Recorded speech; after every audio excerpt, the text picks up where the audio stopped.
Сәлем достар, бүгінгі видеода тефтели тағамын дайындайтын боламыз.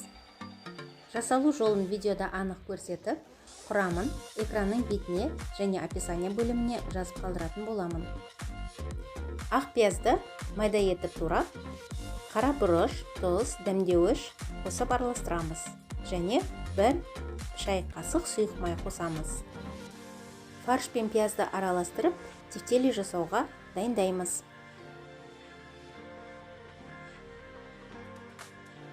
Фарш жақсы бірігіп тұру үшін 1 жұмыртқаны қосып араластырамыз. Достар, егер видео ұнаса, каналға тіркеліп, лайк басып, комментарий жазып, қоңырауша белгісін басып қойыңыздар. Қазанымызды отқа қойып, сұйық май құйып, қыздырып аламыз.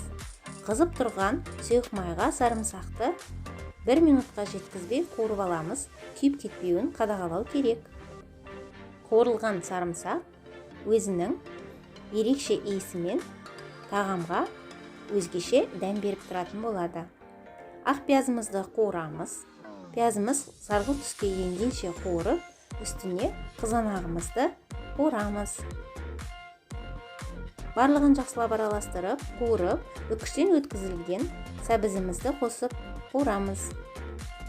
Көкөністерімізді орташа отта қуырып, үстіне тәтті болгар бұрышын қосып және қуырып аламыз. Қуырылған көкөністердің үстіне картоп салып қуырамыз. Өздеріңізге ұнаған дәмдеуіштерді қосып, тұзды қосамыз. Мен аз ғана вегета дәмдеуішін қостым. 1 шай қасық паприка қосып қуырамыз. Сіздер өздеріңізге ұнаған томат немесе паприка салсаңыздар болады. Фарштан дөңгелектеп тефтели жасап аламыз. Тефтелилерімізді қазанымызға орналастырамыз және 5 минутқа бұқтырып аламыз. Достар, егер видео ұнаса, каналға тіркеліп, лайк басып, комментарий жазып, қоңырауша белгісін басып қойыңыздар. Достар, видеода көріп тұрғандарыңыздай тефтелилерімізді қақпағын жауып 5 минутқа бұқтырып аламыз.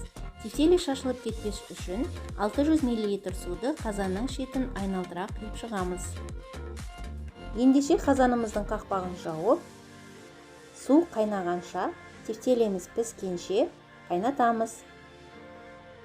Достар, қазанымызды 30 минут орташа отта қайнатып, тефтелеміздің піскенін тексеріп көреміз. Және өздеріңіз дәмін көріңіздер. Ұнағанша тұз, дәмдеуіш қосаңыздар. Тағамымыз дайын. Бүгінгі тефтели тағамымызға гарнирге қарақұмық және күріш. Қарақұмықты дайындау үшін қазанымызға 1 шай қасық сұйық май, 1 текше сары май қыздырып аламыз. Қарақұмықты жуып тазартып алып, қуырамыз және тұз саламыз.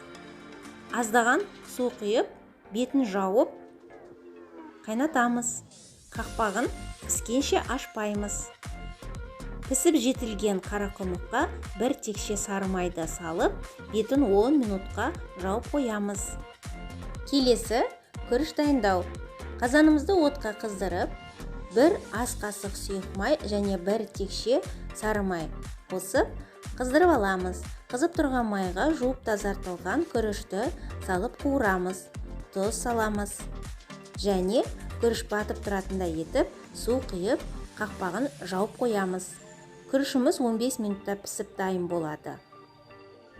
Достар, егер видео ұнаса, каналға тіркеліп, лайк басып, комментарий жазып, қоңырауша белгісін басып қойыңыздар. Достар, мінекей өте дәмді гарнир және тефтели тағамы дайын болды. Дастарханға ұсынуды бастаймыз. Өздеріңіздің қалаған ас-көктеріңізді қосып дастарханға ұсыныңыздар. Сіздермен болған қарлығаш салатты келесі видеода көрсетемін.